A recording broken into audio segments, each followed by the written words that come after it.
నాయకులు ప్రతి చోట పుడుతూ ఉంటారండి. ప్రజల కోసం చేస్తుంటారు ప్రభుత్వం తరపున. కానీ ఆడపడుచులకి హస్బెండ్లు చనిపోయిన వాళ్ళకి రాఖీ రోజున గుర్తుపెట్టుకుని వాళ్ళకి రాఖీ గిఫ్ట్ అన్నగా పంపించడం పవన్ కళ్యాణ్ గారు.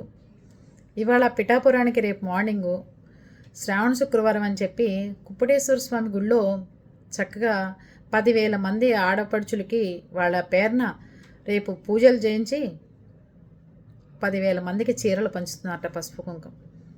ఇట్లా ఆయన పిఠాపురానికి ఎమ్మెల్యేగా గెలిచిన తర్వాత, మినిస్టర్ అయిన తర్వాత, డిప్యూటీ సీఎం అయిన తర్వాత ఎన్నో మంచి కార్యక్రమాలు చేశారు. అవన్నీ జనం మెచ్చుకోవాలి కదా. ఏ నాయకుడైనా మంచి పనులు చేస్తున్నప్పుడు ఏ ఏ పార్టీలో ఉన్నా సరే ప్రజలు మెచ్చుకోవడం నేర్చుకోండి. అర్థమవుతుందా? ఎందుకంటే ఆడవాళ్ళకి పుట్టింటికి వెళ్తేనే చీరలు పెట్టని రోజుల్లో ఒక నాయకుడు తన సొంత డబ్బుతో ఇలా పిఠాపురం ప్రజలకి సేవ చేస్తున్నాడంటే గొప్పే కదండి. ఆలోచించండి అందరూ. నేనేమి పార్టీలకు అతీతం కాదు. ఎవరు మంచి చేసినా ఏ పార్టీలో ఉన్నా మనం మంచిని మంచే చెప్పుకోవాలి. అర్థమైందా?